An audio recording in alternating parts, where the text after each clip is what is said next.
मुंबई मलाड 17 नवंबर रविवार। पिछले दिनों शिवसेना उद्धव गुट के सुनील प्रभु द्वारा जानू भोये नगर में जनसभा का आयोजन किया गया। यहां पर करीब भारी संख्या में लोग उपस्थित रहे।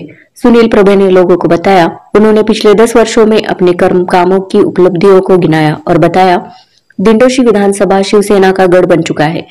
यही वजह है कि मतदाताओं ने शिवसेना के विधायक सुनील प्रभु को लगातार 2 बार भारी मतों से चुना है और अपने कार्यकाल में जो काम पूरा नहीं हो सका वह अब इस कार्यकाल में किया जाएगा। इस विधानसभा क्षेत्र में साफ तस्वीर नजर आ रही है कि आगामी विधानसभा चुनाव में विधायक सुनील प्रभु हैट्रिक करेंगे।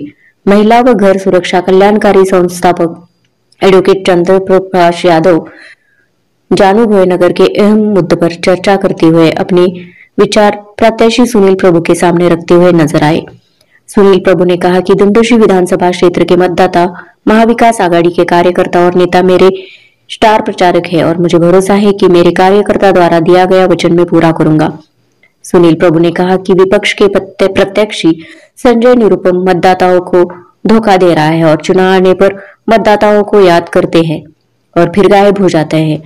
मैं एक स्थानीय उम्मीदवार हूं और 24 घंटे आपके साथ उपलब्ध हूं। अपने कार्यकाल के दौरान सड़क चौड़ीकरण, पानी की समस्या का समाधान, dialysis centre, library, Goregaon Mulund link road, Ratnagiri से Lokhandwala DP road, Kurar subway, Appapada urban public health centre, देश में महिला शक्ति, मृणाल ताई गौर उद्यान, एनसीपी के अजीत राव ने, सुरेंद्र यादव, उत्तर भारतीय राष्ट्रवादी कांग्रेस के श्रीकांत मिश्रा, मुंबई उपाध्यक्ष संतोष सिंह, कांग्रेस दुर्गेश यादव, शिवसेना के आयोजक गौरी शंकर चौबे सहित अन्य गणमान्य लोग उपस्थित थे। इस अवसर पर बताते हुए गणमान्य लोगों ने प्रशंसा की कि निष्ठावान नेता जनप्रतिनिधि सुनील प्रभु एक अध्ययनशील, ईमानदार, वफादार, आदर्श जनप्रतिनिधि है। इसके लिए विधानसभा में आवाज उठाते हैं। गणमान्य लोगों ने यह भी विश्वास व्यक्त किया है कि यह लड़ाई है, अब इसमें वफादार लोग ही जीतेंगे। Bureau report.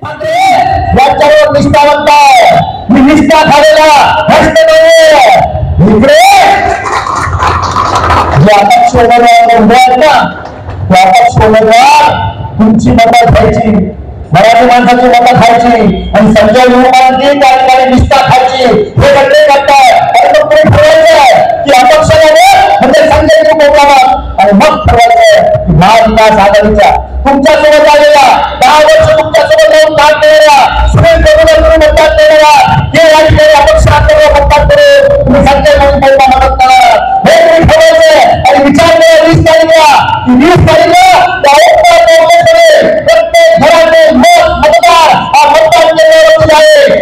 जनतेचा विचार फक्त असेल की नंबरला मसालीच्या बाजूचं बटन दाबे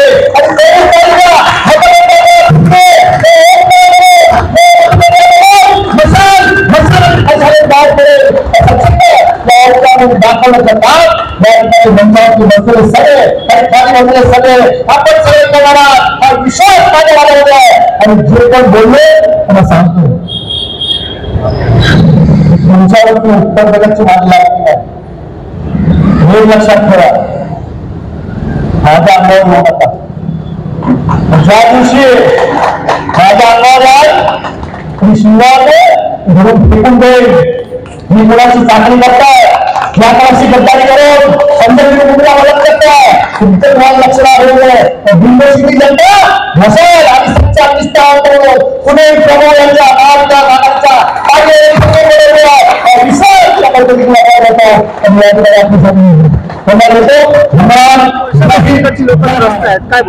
जानू भोये नगरच्या इकडच्या फेडरेशनचे पदाधिकारी माझ्यासोबत आहेत, इकडे आमचे पक्षाचे पदाधिकारी आहेत। अनेक वेळेला सगळ्या सदस्य माझ्यासमोर आलेले आहेत आणि अनेक वेळेला मी SRE CEO आणि संबंधितांशी बोललेलो आहे आणि टप्प्याटप्प्याने या सगळ्या गोष्टी सोडवण्याकडे माझा कल आहे। कुठे ना कुठे कालच्या सभेमध्ये तुमच्याच पक्षाचे जे मागी उमेदवार अपक्ष उमेदवार आहेत त्यांनी सांगितलं की मागच्या 10 वर्षामध्ये सुनील प्रभू यांनी या जानू भोये नगर वासियांसाठी काहीच नाही केलं, काय बोलणार? ज्यांच्याकडे मुद्दे नसतात ते असंच बोलतात आणि मी विकासाच्या मुद्द्यावरती लढतोय आणि मी लोकांशी बोललोय, लोकांना विश्वास आहे आणि विकासाच्या कामावरतीच मी मतं मागतो। त्यामुळे निवडणुकीत आपल्याला कळेल की या संपूर्ण दिंडोशीची जनता कोणता फक्त कुरारचा एक मुद्दा घेऊन लोक लढत आहेत की फक्त कुरारचा जो रोड आहे तो रखडला गेलेला आहे. असं आहे की कुरारचा मुख्य रस्ता जो आहे तो तुम्हालाही माहिती आहे की कुरारमध्ये विकासाची कामं ज्या गतीने होत आहे तर सिवरेज लाईन असणं गरजेचं आहे आणि खाली मागे सिवरेज जर टाकायचं असेल तर रोडचं सिमेंटीकरण झालं असतं तर आपण काम करू शकलो नसतो. म्हणून स्टेट बँकेपासून आपण सिवरेजचं लाईन चालू केलं. तुम्ही पण पत्रकार कुरारमध्ये आता तुम्ही बघताय आणि पावसाळ्यानंतर उर्वरित काम करणार आहे आणि म्हणून त्या रोडवरती सीसी रोड झाला नाही. जिकडे सिवरेजची लाईन पडली तिथे आता सीसी रोडचं काम चालू आहे. एकही सुद्धा आपल्या कुरार भागात एक मॅटर्निटी हॉस्पिटल होतं आप्पापाड्यात, तेही देखील आरोग्य केंद्र करण्यात आलंय. त्याची खास गरज होती. आप्पापाड्यामध्ये मॅटर्निटी होतं पण त्या ऍकोमोडेशन रिझर्वेशन मध्ये आपल्याकडे आलं होतं.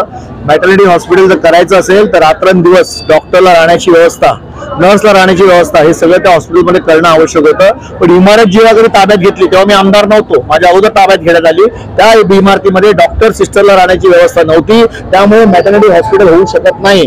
रात्री अपरात्री जर एखादी आमची स्त्री भगिनी तिकडे प्रसूतीसाठी आली आणि डॉक्टर आणि नर्सेस नसतील तर त्या ठिकाणी अतिप्रसंग होऊ शकतो आणि याची व्यवस्था डॉक्टर करू शकत नाहीत. आणि म्हणून स्टँड बाय दिवस रात्र डॉक्टर तिथे असण्यासाठी राहण्याची व्यवस्था वरती असावी लागते. मग ही इमारत त्या ठिकाणी प्रायव्हेट एनजीओच्या घशात घालण्याचं काम त्यावेळेला सुरू होतं आणि मग मुंबई महानगरपालिकेच्या माध्यमातून डायग्नोसिस सेंटर करून मातेच्या धारणा झाल्यापासून प्रसूतीपर्यंत ज्या ज्या गोष्टी लागतात त्या सगळ्या गोष्टी या डायग्नोसिस सेंटरमध्ये त्या मातेला मुंबई महानगरपालिकेवरून दिल्या जातात. डेंटल तिथे एक डिपार्टमेंट आहे, एक्सरे आहे, बाकी सगळ्या गोष्टी आहेत, ईसीजी मशीन आहे, सगळ्या गोष्टी आहेत. 120 फुटाचा रोड आधी रखडला गेलेला, काय वाटतं की आपल्याला परत संधी भेटली तर आंबेडकर 120 फुटाचा जो रोड राहिलेला आहे असं आहे तो अर्धा रस्ता पूर्ण झालेला आहे. वरती ब्रिजचं काम जे आहे त्याला 220 कोटीचं बजेट आपण करून त्याचं टेंडर झालेलं आहे. फॉरेस्टच्या एनओसाठी तोच कॉन्ट्रॅक्टर आणणार आहे आणि क्रांतीनगर आणि अप्पापाड्यामध्ये जी घरं जाणार आहेत ती घरं देखील मुंबई महानगरपालिका पीटीसी मध्ये याच कुरारमध्ये घरं विकत घेऊन महानगरपालिका 300 फुटाच्या घरामध्ये यांचं स्थलांतर करणार आहे. घेतलेल्या चपातीवर आपलं जीवन जगतायत आणि या लोकांचं घर लुबाडण्याच्या मागे लागले. ज्यांना मिळालं त्यांचं घर. या भागातला स्थानिक आमदार जी जोपर्यंत आहे शिवसेना प्रमुखांनी अन्यायाविरुद्ध प्रतिकार करायला शिकवलंय. त्यामुळे इकडे असणाऱ्या कुठच्याही माणसाचं कोणाच्याही चमचेगिरीमुळे स्वतःच्या हक्काचं घर जाऊ देणार नाही ही माझी शपथ आहे. काय बोलत चंद्रप्रकाश यादव या जानूभाई नगरमध्ये अनेक वर्षापासून अनेक महिला व घर सुरक्षा कल्याण काही संस्थेच्या माध्यमाने अनेक योजना करतात, अनेक लोकांचे घर आणि त्यांना अशा वेळेला आपण मदत करणं लोकप्रतिनिधी म्हणून ते माझं कर्तव्य आहे. अनेक वेळेला ते माझ्याकडे येतात, चर्चा करतात आणि स्वतःही त्यांची लढाई सुरू आहे. आमच्याकडे असणारे महाविकास आघाडीचे जे आणखी आमचे नेते आहेत ते देखील सतत सातत्याने प्रयत्न करतात. उद्धव बाळासाहेब ठाकरे गटाचे आमचे माजी नगरसेवक आहेत, शाखा प्रमुख पदाधिकारी आहेत, त्यांच्याकडे गेल्यानंतर ते देखील माझ्यापर्यंत हा विषय आणतात. त्यामुळे सामूहिकरित्या ही लढाई आमची चालू आहे आणि ही लढाई आम्ही जिंकलो. सर्व शेवटचा प्रश्न जानूभाई नगरमध्ये आज जो तुम्हाला प्रतिसाद मिळाला आहे, सर्व एकत्र पुन्हा काही वर्षानंतर आलेत, काय म्हणतात? असं आहे की महाविकास आघाडीवरती प्रेम करणारे सगळे मतदार एकत्र आलेत आणि त्यामुळे मला असा विश्वास है कि जानूभाई नगर मधील सगळे मतदार ये महाविकास आघाड़ी मशालीला मतदान करके यहाँ के जो लोकल थे, हम बाहर से कभी एक भी आदमी यहाँ पे आया नहीं था, जो भी थे यहाँ के लोकल थे और सब प्रभु साहब को चाहने वाले हैं। तो कोई पार्टी से नहीं, वो प्रभु साहब को सिर्फ चाहने वाले हैं और आने वाले 20 तारीख को मशाल पे वोट देकर भारी मतों से विजयी कराने वाले। यहाँ हमारे अध्यक्ष फेडरेशन के हैं सीता प्रसाद यादव, पृथ्वीराज चाचा यहाँ के जो चौल मालिक थे, हवलदार चाचा जहाँ सुशील के पदाधिकारी थे, यहाँ के पूर्व नगर सेवक भी हमारे साथ में, जो जिन लोग एक साथ में जमा हो गए तो प्रभु साहब को हराना मुमकिन ही नहीं, नामुमकिन है। काय म्हणतात खालची मुलं आज येऊन टीका करतायत, काय बोलणार? तो त्यांचा अज्ञानपणा आहे। कुरार विलेज कसा बसला व कुरार विलेजसाठी शिवसेना संघटनेनं तो आमदारांनी काय केलं याची ज्यांना ओळख नसेल त्याबद्दल आम्ही जास्त काय बोलू शकत नाही। आमचा जो काय उद्देश आहे, आमचं जे काय म्हणणं आहे, आम्ही जे काय केलंय ते आतापर्यंत लोकांसमोर जाऊन लोकांसमोर रोखोक मांडण्याचा प्रयत्न करतोय आणि ते लोकांना पटतंय। म्हणूनच जागोजागी भागाभागातून महाविकास आघाडीच्या उमेदवाराला असा मोठा प्रचंड प्रमाणात प्रतिसाद मिळतो। हमने उसको बिल्डर में आपको बताया ही है, बिल्डर से हमने बोला हमारे नाम पे कन्वेंशन होगा, उसके पहले हम कोई हैंडओवर लेंगे नहीं। तो जहाँ तक जब हैंडओवर नहीं हुआ तो सब जो भरने की जो टैक्स जो ओमकार के नाम पे आ रहा है तो उसकी जिम्मेदारी किसकी बनती है? उसकी जिम्मेदारी बिल्डर की बनती है। और यहाँ कुछ दलाल लोग जो मिले पड़े हुए हैं कि जो बिल्डर उनकी सहयोग लेके काम नहीं कर रहा है, इसीलिए मुझे यहाँ पे आज सवाल जवाब करना पड़ा, आमदार साहब के सामने उपस्थित करनी पड़ी कि लोगों की भले के लिए करना, क्योंकि दलाल अपना जेब भर रहा है, लोगों का पैसा दलाल अपने जेब भर रहा है बिल्डर की वजह से। कौन है दलाल? इससे बताने की समस्या है, जितने लोगों से जानूभाई नगर त्रास्त है, मैंने हमारे आमदार साहब के सामने रख दिया है। ठीक उस मुद्दे को रख दिया है। उन्होंने विश्वास भी दिया है हमको कि ये ऐसा कार्य है वो करेंगे। तो बस यही अनुरोध है, जानू भोई नगर वालों को चिंता करने की कोई जरूरत नहीं है, क्योंकि हमारे आमदार साहब एक्टिव होकर काम करते हैं और करेंगे, ऐसा विश्वास हुआ। उन्होंने जवाबदारी ले लिया है, बस यही इनसे उच्च करते हैं। जानू भोई नगर